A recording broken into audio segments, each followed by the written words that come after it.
Alhamdulillahilladzi lam yakhluqil jinna wal insa illa liya'buduh wa la asbaghu alaihim ni'amahu illa liyahmaduh wa la anzala alaihim kutubahu wa arsala ilaihim rasulahu illa liya'rafuh ahmaduhu subhanahu hamdan amdan yakhafu minhu wa yarjuh wa asyhadu an la ilaha illallah wahdahu la syarika lah لا يسأل أما يفعل ويسأل خلقه أما فعلوا وأشهد أن محمدا عبده ورسوله الذي دعا أمته إلى التوحيد وأوصاهم بأن يخافوا الله ويتقوه اللهم صل وسلم على عبدك ورسولك محمد وآله وصحبه الذين وجروه ونشروه وسلم تسليما كثيرا أما بعد فيا عباد الله أوصيكم وإياي بتقوى الله فقد فاز المتقون قال الله تعالى أعوذ بالله من الشيطان الرجيم إن أكرمكم عند الله أتقاكم إن الله عليم خبير صدق الله العظيم. Sidang Jumat rahimakumullah. Marilah dalam kesempatan yang berbahagia ini kita memanjatkan syukur kehadirat Allah Subhanahu wa taala atas limpahan rahmat, taufik, hidayah serta inayahnya kepada kita semua sehingga dapat melaksanakan sholat Jumat di Masjid Agung Jawa Tengah yang kita cintai dan kita banggakan. Salawat serta salam semoga senantiasa dilimpahkan kepada Nabi Muhammad SAW, juga segenap keluarga, para sahabat dan seluruh pengikutnya termasuk kita semua. Allahumma amin. Dan marilah kita berupaya meningkatkan ketakwaan kita kepada Allah Subhanahu wa taala dengan menjalankan apa yang menjadi perintah-perintah Allah dan meninggalkan apa yang menjadi larangan-larangan Allah. Sidang Jumat yang berbahagia, bulan ini masih bulan Syawal. Oleh karena itu kita sebagai umat Islam setelah selesai menjalankan ibadah puasa selama 1 bulan lamanya yang insya Allah pahalanya ditingkatkan 10 kali lipat disepadankan dengan puasa 300 hari. Apabila kita mampu melaksanakan sholat sunnah di bulan Syawal, maka dapat diibaratkan sebagai sholat setahun lamanya. Kenapa? Yang 6 hari pun ditingkatkan 10 kali lipat menjadi 60 hari. Sehingga totalnya yang berpuasa di bulan Ramadan dan puasa 6 hari di bulan Syawal adalah berpuasa selama 360 hari. Itu sama dengan 1 tahun, karena 1 tahun itu 365 hari. Yang boleh puasa hanya 360 hari, yang 5 hari diharamkan untuk puasa, yaitu Idul Fitri, Idul Adha, dan 3 hari Tasyrik. Itulah fadilahnya orang yang mau melaksanakan puasa di bulan Syawal selama 6 hari. Tidak harus berturutan, bagi yang sudah berurutan hari kedua di bulan Syawal maka berarti sudah sempurna. Kalau yang belum, insya Allah masih ada kesempatan untuk melaksanakan di bulan Syawal ini. Semoga Allah memberikan kekuatan pada kita semua sehingga mampu menjalankan puasa di bulan Syawal ini secara baik. Sidang Jumat yang berbahagia, bulan Syawal ini juga sering disebut dengan bulan peningkatan. Karena setelah kita lolos dalam ujian, menempa diri, melaksanakan tazkiyatun nufus, pembersihan jiwa dengan melaksanakan puasa, memperbanyak qiyamul lail dengan sholawat tarawih. Tarawih pun ada pilihan, yang 20 rakaat apa yang 36 rakaat. Bila yang tidak mampu, setidak-tidaknya 2 rakaat dan 1 witir. Yang penting kita melaksanakan atau menghidup-hidupkan malam bulan Ramadan ini. Maka kebiasaan itu hendaknya kita biasakan dengan menjalankan setidak-tidaknya.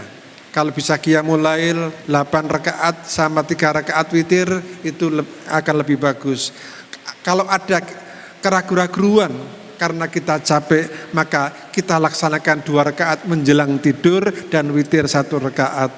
Maka apabila kita tidurnya nggak bisa bangun, tahu-tahu sudah subuh, maka kita diberi kemudahan mendapatkan pahala sebagaimana orang yang sholat semalam suntuk.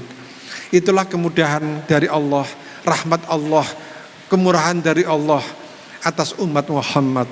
Maka sungguh bersyukur kita semua termasuk umat Muhammad yang senantiasa menjunjung tinggi dan mengamalkan apa yang menjadi perintah-perintah Allah melalui Rasulnya, yaitu Nabi Muhammad SAW.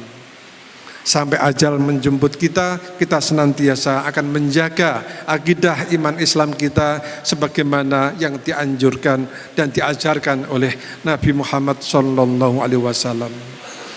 Dan itu diibaratkan di dalam sholat di Raudhah yang melambangkan antara rumah Rasulullah dan mimbarnya Rasulullah. Bukan berarti hanya orang yang sholat di situ yang mendapatkan pahala, mendapatkan taman surga.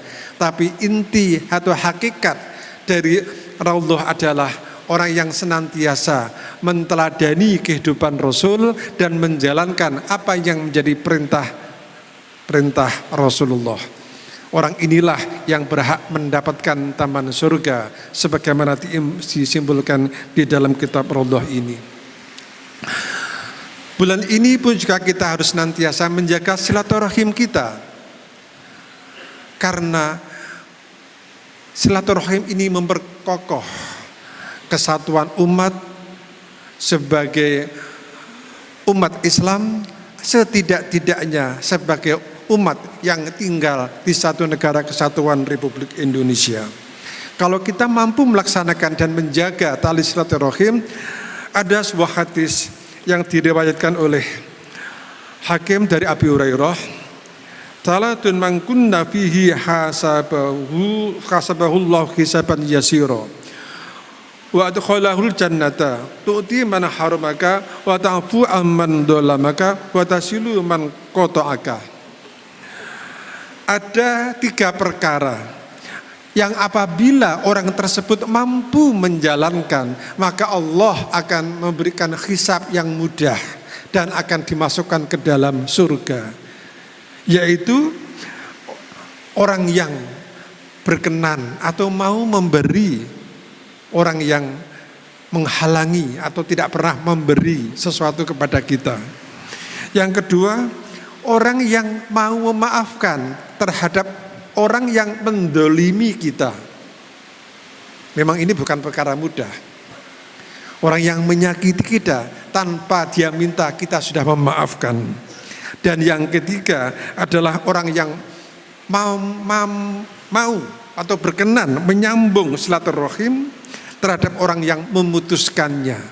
Kalau kita mampu menjalankan ini, maka Allah menjanjikan kemudahan dalam hisab dan akan dimasukkan dalam surganya. Semoga 3 perkara yang tampaknya sulit ini kita diberi kekuatan dan kemampuan untuk bisa melaksanakan dengan sebaik-baiknya. Sidang Jumat yang berbahagia, dengan tidak terasa bulan April akan kita tinggalkan dan kita akan menyongsong bulan Mei. Yaitu ada hari yang namanya Hari Pendidikan Nasional tanggal 2 Mei. Ada persoalan yang mendasar, kenapa justru pada saat bangsa Indonesia, pada saat umat Islam di Indonesia ini banyak yang bertitel, tapi ternyata angka kriminalitas, tindakan korupsi dan tindakan-tindakan asusila yang lain banyak terjadi. Ada satu hal yang memprihatinkan, karena adanya garis pemisah yang tegas antara ilmu agama dengan ilmu yang dianggap ilmu umum. Padahal sebenarnya semua ilmu adalah ilmu Allah. Ibarat pohon, semua bersumber dari tanah, dihisap oleh akar, melalui batang kemudian disalurkan melalui daun, dahan, dan munculnya buah. Semuanya adalah bermuara pada yang satu. Ilmu apapun semua bersumber sebagai ilmu Allah. Kalau kita belajar ilmu hukum misalnya, apabila kita tidak mengenal ilmu Allah, maka hukum pun akan menjadi zombie, akan menjadi alat pemusnah bagi sesama. Ke dunia kedokteran pun begitu. Apabila tidak diberikan roh Islami, akan menjadi zombie juga. Semua ilmu pengetahuan apabila tercabut dari akarnya, yaitu tercabut dari keimanan kita kepada Allah, tercabut dari ajaran-ajaran keagamaan, maka ilmu pengetahuan itu akan memperbudak diri kita. Tetapi kalau kita mampu menginternalisasikan, memberikan roh pada semua ilmu pengetahuan, maka ilmu itu akan memancarkan cahayanya. Dulu ulama ahli semua cabang keilmuan. Imam Ghazali di samping seorang filosof, dia seorang juga ahli hukum, ahli tasawuf, ahli ketabiban, termasuk Syekh Abdul Qadir Al-Jilani ternyata diketemukan di perpustakaan Gereja Vatikan. Syekh Abdul Qadir Jilani yang dikenal sebagai tokoh Thariqah Qadiriyah ternyata ahli 11 macam ilmu pengetahuan. Ketabiban dia kuasai, astronomi dia kuasai. Kalau ilmu alat nahwu sharaf itu wajib pada seluruh ulama saat itu, yang sekarang kita sudah mulai meninggalkannya. Oleh karena itu, kalau ingin dunia pendidikan itu bisa kembali pada ruh-ruh masa lalu, masa kejayaan Islam, juga saat kebangkitan bangsa Indonesia melalui ulama-ulamanya yang terdahulu, karena tidak ada pemisahan antara ilmu umum dan ilmu agama. Semua adalah ilmunya Allah yang memancarkan sifat-sifat Rahman Rahimnya Allah. Oleh karena itu, pendaya gunaan ilmu pengetahuan harus senantiasa sesuai dengan garis-garis yang ditetapkan oleh Allah. Dunia kedokteran nggak bisa lepas dari agama Islam. Karena misalnya yang diatur mengenai masalah abortus diatur oleh hukum. Kapan terjadi abortus? Kalau terjadi ada kejahatan terhadap nyawa. Kapan mulainya ada nyawa? Kembali kepada ajaran agama. Saat roh ditiupkan, mana yang ranah hukum, mana yang ranah etika, semuanya ada di dalam agama Islam. Semua ada di dalam ilmunya Allah. Jadi tidak ada ilmu yang mandiri, semua harus mendapatkan cahaya, sinar dari cahaya Islami, cahaya-cahaya rububiyah, cahaya-cahaya ketuhanan yang senantiasa mendasari pemikiran dari ilmuwan, dari para cendekiawan, khususnya cendekiawan muslim di bumi Indonesia ini. Semoga kita semua mampu mengkombinasikan tidak hanya ta'akuli, ilmu yang mendasarkan pada akal, tetapi juga ta'abudi, ilmu yang didapatkan karena riyadhah, dengan ibadah kita. Bukan hanya alladzi 'allama bil qalam, tetapi juga 'allamal insana ma lam ya'lam. Kita nggak boleh bangga dengan panca indera, karena mata bisa salah lihat, telinga bisa salah dengar, mulut bisa salah ucap, pemikiran bisa salah paham. Kalau kita senantiasa mengasah pikir kita, mengasah kolbu kita, mengasah jiwa kita lewat zikir, lewat puasa, lewat kegiatan-kegiatan mujahadah dan sebagainya, di samping tadris, taklim dan tarbiyah, maka akan tercipta insan kamil yang betul-betul berakhlak mulia, berilmu pengetahuan yang cerdas, dan insya Allah hidupnya akan bermanfaat bagi sesama. Dan sebaik-baiknya manusia adalah manusia yang dapat membawa manfaat bagi sesama. Ja'alanallahu wa iyyakum minal faizinal aminin wa adkhalana wa iyyakum fi zumratis sabiqinal awwalin. A'udzu billahi minasyaitonir rajim. Ya ayyuhan nasu antumul fuqara ila Allah wallahu huwal ghaniyyul hamid wa qul rabbighfir warham wa anta khairur rahimin. اللهم صل وسلم وزد وعنهم وتفضل وبارك بجلالك وكمالك على زين العبادك واشرف عبادك سيدنا ومولانا محمد وعلى آله وصحبه وسلم. ورضي الله تبارك وتعالى عن كل صحابة رسول الله أجمعين.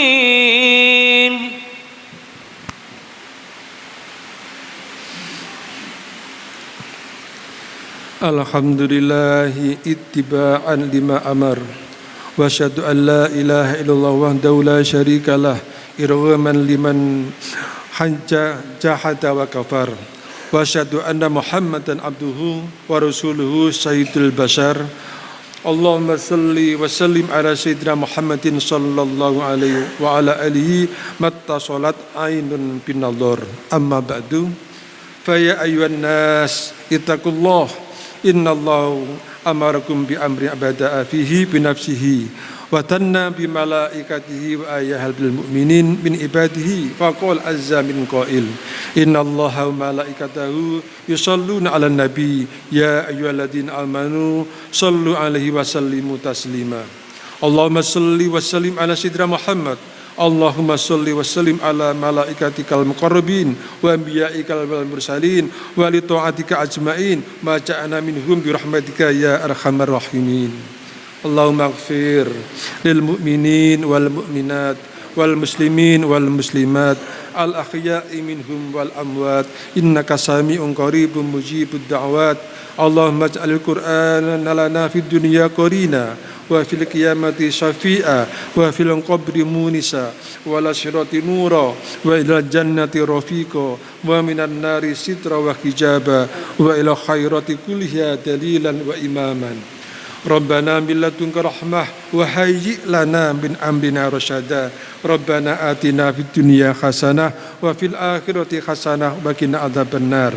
Rabbana ighfir lana wal ikhwanina alladziina sabaquna bil iman wa la taj'al fi qulubina ghillan lil ladziina amanu rabbana innaka ra'ufur rahim. Ibadallah, innallaha ya'murukum bil adli wal ihsan wa ita'i dzil qurba wa yanha 'anil fahsya'i wal munkar wal baghi ya'idukum la'allakum tadhakkarun wa dzikrullahi akbar.